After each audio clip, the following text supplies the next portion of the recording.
Alergija je spremenjena ali preobčutljiva reakcija našega imunskega sistema na dokaj neškodljive in običajne snovi iz okolja.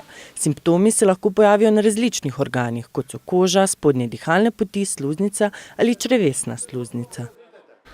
Znaki alergije so raznovrstni in pri pojavu teh je treba biti zelo previden, ko se zadeve interpretirajo. Tisti, ki imajo znane alergije, so seveda s svojimi simptomi seznanjeni in največkrat gre za pojav recimo povečanega solzenja, iztoka iz nosu, suhega pokašljevanja, nekateri pa razvijajo še razne kožne spremembe v obliki izpuščajev in pa nekateri tudi v obliki raznih trebušnih krčev. Pri imunsko občutljivih ljudeh, ki pridejo v stik s prahom, pride do reakcije specializiranih celic, ki prizadeta tkiva spustijo histamin. Ta nato izzove simptom, kot so otekanje, srbenje in težave z dihanjem, ki so alergikom dobro poznani.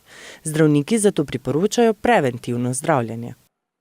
Preventiva je podobna kot pri vseh ostalih zadevah, skratka izogibanje tistemu, kar alergijo povzroča. Vsi alergiki vedo, da v času cvetenja raznih dreves, trav in ostalega, kar jim povzroča alergije, ne skačejo ravno v področjih, kjer te zadeve cvetijo intenzivno, ampak da se jim izogibajo. V veliki meri se pa poudarja tudi to, da je potrebno terapijo, sploh pri tistih, ki imajo redne sezonske alergije, začeti imati dovolj zgodaj. Torej, takrat, ko že dobijo neke simptome, je relativno pozno. Spomladanski ali sezonski alergijski rinitis povzročajo leska, breza, topol in vrba. V zgodnjem poletju bukev, hrast in travniške rastline, kot so trave ter timijan. Letos bodo zaradi dolge zime rastline cvetele krajše obdobje. V kratkem obdobju, ki je bilo nekoliko toplo, smo opazili, da so tise že bile pripravljene na cvetenje, pa so zaradi poznega snega to se je takrat zavrlo, torej umirilo in sedaj prihajajo v fazo cvetenja, tako da zagotovo tiste nizke temperature in sneg, ki je bil, je zamaknil ta čas cvetenja.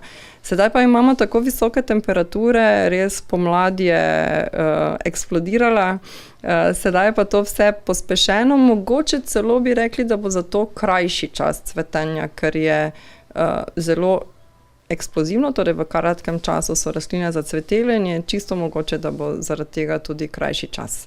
Pomembne so preventiva, redni pregledi pa tudi način življenja. Vzroke za vse pogostejše alergije lahko med drugim najdemo tudi v stresnem načinu življenja. Ko razbremenimo telo, se lahko tudi stanje z alergijami umiri.